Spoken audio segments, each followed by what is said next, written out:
20 years ago today, a McMinn County mother and father were charged with raping and killing their young daughter. That's right. It was an unthinkable crime that caused outcry throughout the Athens community. 8-year-old Necia Vann was strangled July 30th, 1992. Her body was found inside her family's mobile home. A few weeks later, her parents, Gussie and Bernice Vann, were charged not only in the murder, but investigators say they also raped their daughter. The case went to court in 1994, and both were convicted. When the victim and the supposed criminal supposed to all be in the same family, you don't know what to think. You just have to try to get by and see, I reckon.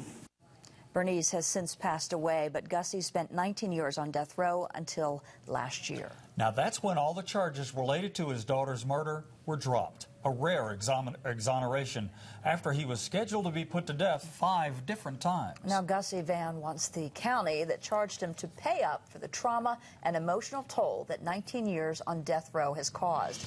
News Channel 9's Karen Zatkulak got her hands on that lawsuit and joins us now with more. Karen. Kim and Calvin, this lawsuit says McMinn County investigators botched the case, violating Vann's rights, forcing confessions, and taking away his family and almost his life. Gussie Vann was 41 years old when he was charged with the rape and murder of his daughter. She was only 8, and prosecuting her murder was a priority for McMinn County investigators. There was a big outcry. I mean, they basically, the community wanted Bernice and Gussie Vann, put to death. Both were convicted 2 years later, but Gussie maintained his innocence all along.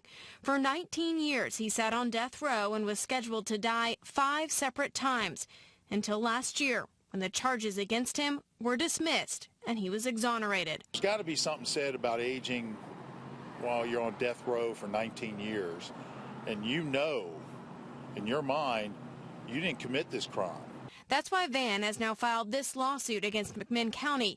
It says the officers involved in his case violated his rights, held him for days without probable cause, denied him an attorney, and forced his confession. And the medical examiner involved was Dr. Toolsie, who's since been charged with illegally handling prescription drugs. It's just rare for someone to get off death row like that. Vann is still in jail, serving time for an unrelated rape charge, but his attorney says the past 19 years waiting to die has taken a toll on his health and his emotions, taking his family as well.